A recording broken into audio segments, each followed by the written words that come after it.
Right, question 1 here looks at the idea of moving students with buses, minibuses and cars, and we can see that a coach moves 60 students at a cost of $210 per bus, a minibus moves 25 students at a cost of $105 per bus, and a car moves 4 students at $26 per bus.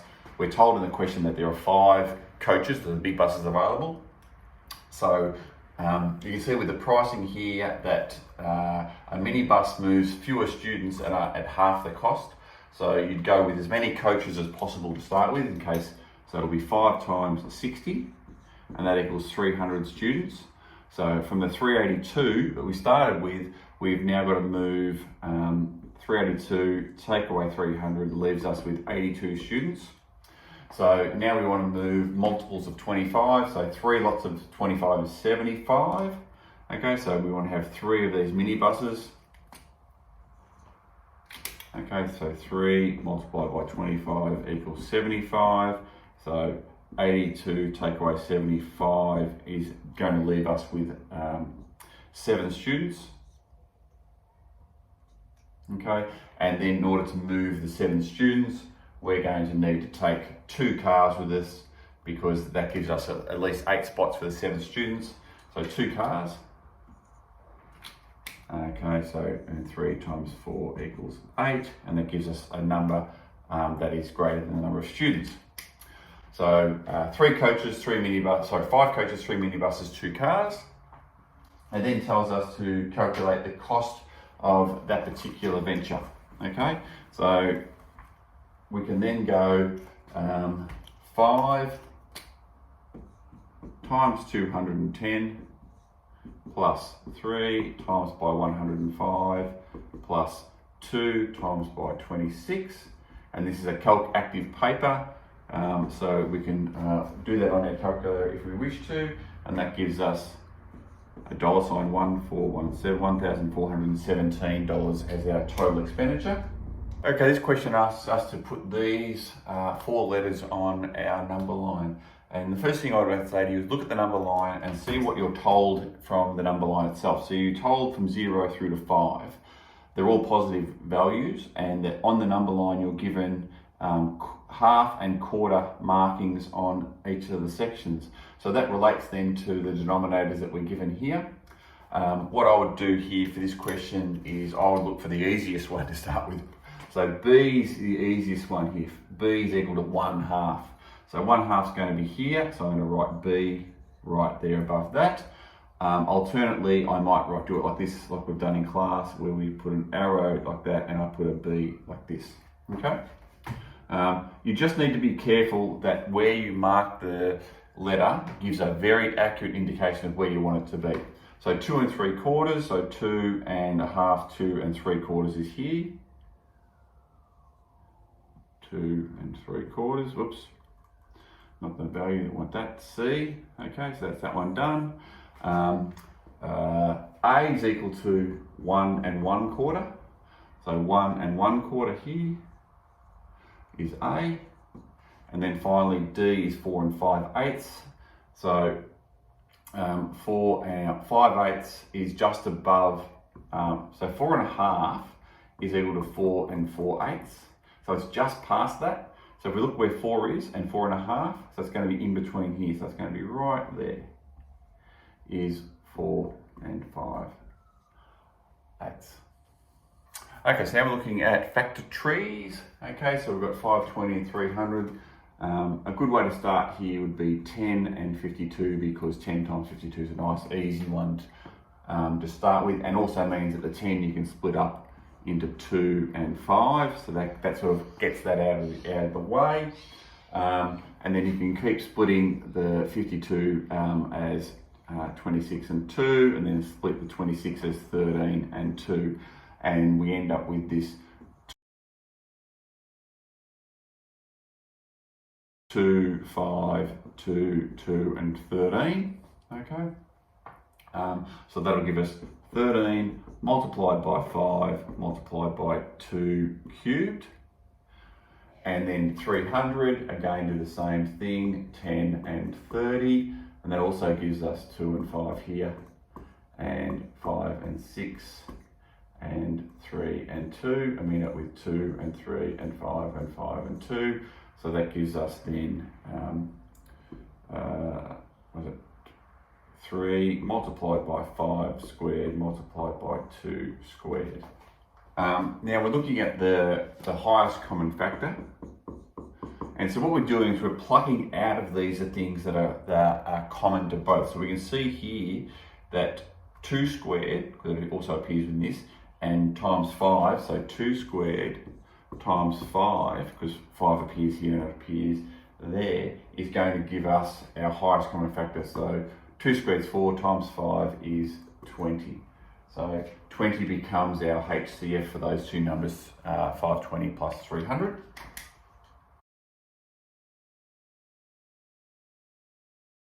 Okay, so now we have an amount of grain that these animal, sheep, goats and cows eat per day. So here's the kilos, here's the cost, and we're asked to calculate the cost in grain per kilo. So we're given these two values here, so we can do 288 divided by 16. Remembering this is a calculative question, so 288 divided by 16 is going to leave us with 18 as an answer, and it's a cost element, so it's got to be a dollar sign put in front of that 18. We can then use that to calculate the other parts of this question. So then we go back up to here, 14 multiplied by 18 will give us $252 to fill that one in.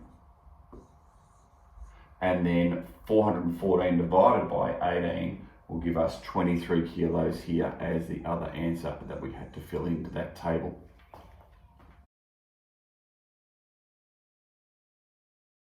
Okay, so let's have a look here. We've got to go from 12 back to 6. We've got to divide by 2, so to go back that way, it's also divide by 2. 4 divided by 2 is 2 as our answer to that one there. And here, equivalent fractions here is to go that way, 4 to 6 is you're multiplying by 1.5, so multiply here by 1.5 and you'll end up with 18, 6 over 18. The other way to tackle this one here would be to look at 4 and over 12 and actually simplify it, because 4 goes once, 4 goes 3 times, it equals 1/3, and then multiply by 6 to get the 6 here, and multiply by 6 to get the 18 here, 6 over 18. So that's the other way to tackle that question. Okay, we've given a set of data and we've got to create a stem and leaf graph. I suppose one of the important bits here is to set up your key. So here you can see that I've done 2 is to 8 represents 28. So that means that the tens value is going to go in the stem column and the units value is going to go in the leaf column. So I'll look at what my smallest value is here, and my smallest value in this set is 28. So what I want to look here is all of the numbers in the 20s. So here's 28 and 29. And so the reason I'm doing that is because I want to be able to write them in order, 8 and then 9. So I've got them in ascending order as soon as I write them in. So, and I've circled them in the list so I know that I've used them, okay? Now I'm going to use a couple of different things to sort of do this. So I'm going to look at the 30s. So I've got 30 here, so I'm going to cross those off so I know I've used them. So now I've got 30s here, 30, and I've got 33. Okay, and so now I can put the 3 and the 0 for 30, and the 3 and the 3 for 33. And I'm going to go back, I'm going to cross those off. So now I know I've used them. This is so my system's working at the moment. So I've got 41, 44, and 41. Okay, and of course by doing this, I'm noting that 41's happened twice here. So 41 and 1 and 4. Okay, so I've got 3 values and 3 values here. And again, I can then cross them off. And by doing it this way, you're ensuring that you're not leaving any behind. And if you do leave them behind, you will identify them right at the end. So 5, and I've got 53, then 55.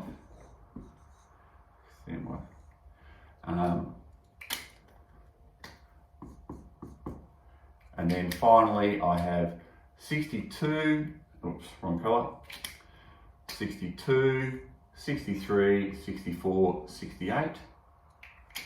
So I have 62, 63, 64, and 68. So there's my stem and leaf. Now it says identify the mode. So the mode is the most common result, and in actual fact there's only one that happens more than one time, and that is 41. So the mode here equals 41. The median is the middle number. Okay, so again for the median we're using n plus 1 over 2, and the number of values we've got here is 1, 2, 3, 4, 5, 6, 7, 8, 9, 10, 11, 12, 13. So it's 13 over 2, oh sorry, plus 1. So that equals 14 over 2, so that's the 7th value. Okay, so that's 1, 2, 3, 4, 5, 6, 7, so 44. So our median equals 44. And then it says calculate the mean, which is to add up all of those values. Now remember, it's a calc active task, so that's relatively a bit easier to do. So that's 611, and we already know that there are 13 values. So 611 divided by 13 is going to give us a mean of 47. And I think when the answer comes for that, yes, 47 fits comfortably into that set of values. If your answer came back and it was say like 94 or 23, you go, that doesn't seem to fit within the values I've got. So a little bit of common sense thinking with that. And then lastly, you want to calculate the range. And of course the range is the highest value, which is 68. And we want to take away the lowest value, which is 28. And that gives us a range of 40.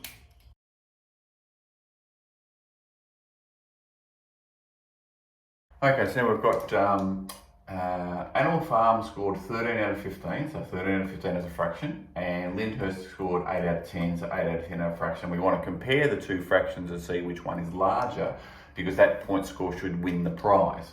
So here we've got 13 over 15 compared to 8 over 10, and obviously here we've got to find common denominators, and the common denominators here would be 30. So times by 3 is 24, times by 2 is 26. So Animal Farm has the highest score, so Animal Farm is greater than 26 out of 30 is greater than 24 over 30, so Animal Farm should be awarded the prize. Okay, so here we have 8 and 1/3 meters is the total distance the two dogs have jumped. Both dogs have jumped greater than 4 meters, so our answers have to be greater than 4 meters in order to suit. I would take the 8 and 1/3 and I would split it in half. So to do that easily would be to go 3 times 8, 24 plus 1 is 25 over 3, and I want to split it in half, so I divide it by 2. So 25 over 3 multiplied by 1 over 2 equals 25 over 6, okay, and that equals 4 and 1/6. So you could say that each of the dogs jumped 4 and 1/6 meters each would be a possible answer. But really any answer that adds up to give you the total of 8 and 1/3, if you had two answers that add up to 8 and 1/3 and they're both greater than 4 meters, would be correct. All right, now we have pigs drinking water out of a tank, and after the first hour they've drunk 2/7 of the water. So if they've drunk 2/7, that tells us that what's left in the tank is in fact 5/7 is left in the tank. And in the second hour they drank 2/5 of the remaining, so 2/5 of the leftover, 5/7. So it's 2/5 of 5/7, okay? So 2/5 times 5/7 equals 2/7. Yeah. Okay, so therefore they've drunk 2/7 of the original tank there. So they've drunk here 2/7 in the first hour, and then they've ended up drinking 2/7 in the second hour. So therefore they've drunk in total 4/7. So 2/7 and 2/7 is 4/7. So therefore there must be 3/7 remaining in the tank. All right, so here we have feeding gates that open every 25 minutes and riding gates that open every 35 minutes. So let's assume they both open at the same time, and then obviously riding gates every 35 minutes since then, feeding gates every 25 minutes since then. When will be the number of minutes that they next both open together? So we just need to do multiples of these and then look for the one where it's the common multiple for both. So 25, and we can just list these. Okay, and we can see now that there's 175 and 175, so at 175 minutes after they initially open, they then both open again at the same time again.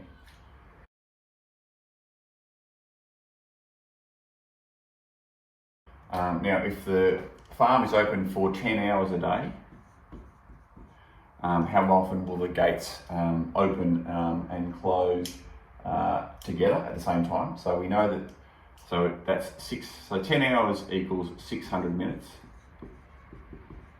And we know that these gates open and close every 175 minutes.